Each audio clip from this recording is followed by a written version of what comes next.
Aadujeevitham, the God life. ഇതൊക്കെ Malayalam film ഇൻഡസ്ട്രിയിൽ അപൂർവങ്ങളിൽ അപൂർവമായി മാത്രം സംഭവിക്കുന്ന ഒരു once in a life time experience ഒക്കെ നൽകാൻ സാധിക്കുന്ന ഒരു മിറാക്കിൾ മൂവിയാണ്. അതുപോലെ തന്നെ ഒരു survival emotional thriller based on desert life എന്നൊക്കെ വേണമെങ്കിൽ പറയാൻ സാധിക്കും. ഇതൊരു ട്രൂ ഇൻസിഡന്റിനെ ബേസ് ചെയ്തിട്ടുള്ളതാണ്. വർഷങ്ങൾക്ക് മുമ്പ് ഇതിനെ ആസ്പദമാക്കിയുള്ള ഒരു നോവലും ഇറങ്ങിയിട്ടുണ്ട്. അത് എല്ലായിടത്തും കൂടുതൽ ചർച്ചയായപ്പെട്ടിട്ടുള്ള ഒരു നോവൽ കൂടിയാണ്. അപ്പോൾ ആടുജീവിതം സിനിമയായി വരുമ്പോൾ ഇതിൽ ഏറ്റവും വലിയ പ്ലസ് ഫാക്ടർ എന്ന് പറയുന്നത് ഇതിലെ നജീബായി അഭിനയിച്ച അല്ലെങ്കിൽ ജീവിച്ച് കാണിച്ച പൃഥ്വിരാജ് സുകുമാരനാണ്.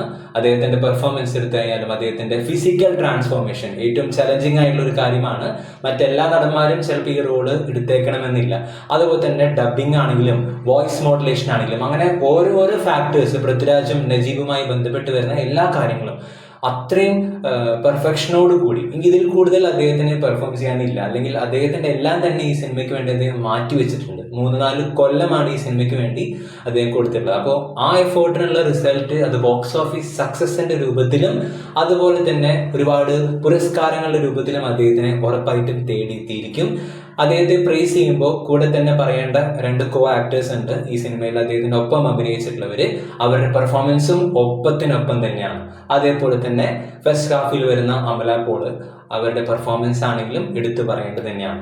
ഇനി ഈ സിനിമയിൽ ഏറ്റവും കൂടുതൽ പരാമർശിക്കേണ്ട 2 വ്യക്തികളാണ് ഈ സിനിമയുടെ സംവിധായകനായ ബ്ലസ്സി. അദ്ദേഹത്തിന്റെ മുൻകാല സിനിമകൾ എടുത്തു നോക്കി കഴിഞ്ഞാൽ അത് വെച്ച് കമ്പയർ ചെയ്യുമ്പോൾ ആടുജീവിതമായിരിക്കും അദ്ദേഹത്തിന്റെ കരിയറിൽ തന്നെ ഏറ്റവും ചലഞ്ചിങ് ആയിട്ടുള്ള പ്രൊജക്ട്. മറ്റൊരു പ്രധാനപ്പെട്ട ഒരു പോസിറ്റീവാണ് AR റഹ്മാന്റെ മ്യൂസിക് കമ്പോസിഷൻ. ഒരു ഇടവേളയ്ക്ക് ശേഷം അദ്ദേഹം മലയാളം ഫിലിം ഇൻഡസ്ട്രിക്ക് തിരിച്ചു വന്നിരിക്കുകയാണ്. അതും ആടുജീവിതം പോലുള്ളൊരു വമ്പൻ പ്രോജക്റ്റ് വഴി. അപ്പോൾ അദ്ദേഹത്തിൻ്റെ മ്യൂസിക്കാണ് സിനിമയ്ക്ക് ഏറ്റവും കൂടുതൽ ലൈഫ് കൊടുക്കുന്നത്.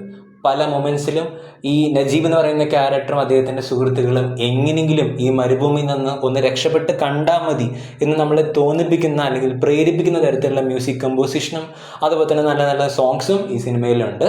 അപ്പോൾ AR റഹ്മാനും ഒരു ബിഗ് താങ്ക്സ്. അങ്ങനെ എല്ലാം ഒത്തുവന്ന ഒരു അതിഗംഭീര സിനിമ അല്ലെങ്കിൽ ഒരു സിനിമാറ്റിക് എക്സ്പീരിയൻസ് എന്നൊക്കെ വേണമെങ്കിൽ പറയും. ഈ വെക്കേഷൻ കാലത്ത് ഒരു അടിച്ചുപൊളി ചിത്രം പോയി കാണാം എന്ന രീതിയിൽ ആടുജീവിതം സിനിമയ്ക്ക് കയറരുത്, ടിക്കറ്റ് എടുക്കരുത്. ബിക്കോസ് ഇതൊരു ചലഞ്ചിങ് ആയിട്ടുള്ള 100% ഇൻസ്പയറിംഗ് ആയിട്ടുള്ള മൂവിയാണ്. ഒരു അടിച്ചുപൊളി വൈബിൽ കാണാൻ പറ്റുന്ന സിനിമയല്ല.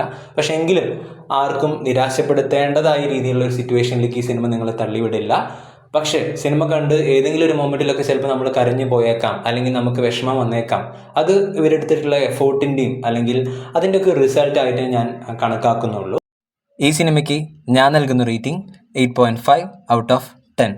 Must watch, recommendable.